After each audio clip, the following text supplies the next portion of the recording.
Two friends, Danny and Joseph, working in the same company, are recently retrenched from their jobs. They are both sent packing with their personal belongings. Danny is terribly stressed out, but Joseph is calm and collected. Danny looks for Joseph to find out why. After 20 years of contribution, we are asked to leave? This is so unfair. I have so much bills and expenses to take care of.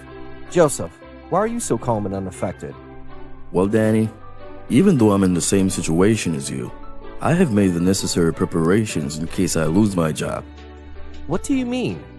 You see, Dan, I have been actively investing my savings in instruments that give me much higher returns than what my saving accounts give me.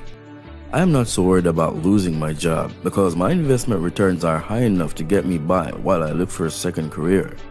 On average, my portfolio gives me returns of more than 10% annually on a consistent basis. 10%? Are you investing in risky instruments? I am a very conservative investor. This is generally how I pick investments for my portfolio. When we look for investments, we typically have to measure risk versus returns. Here, you have your low risk, low return instruments, and followed by the instruments with high returns.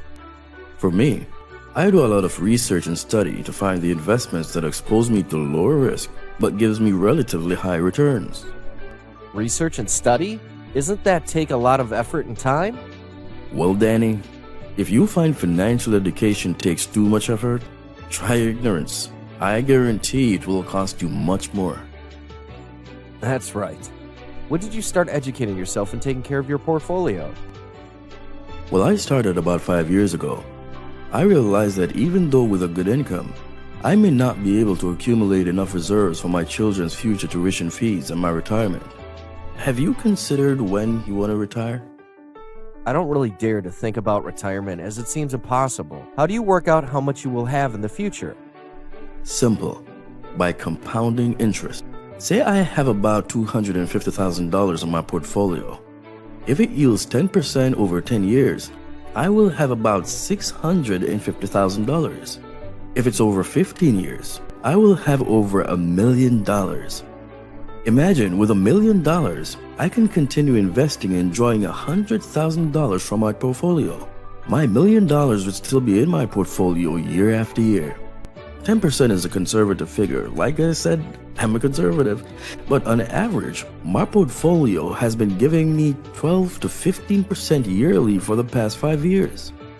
Wow. But would you have to lock your investments over the whole period?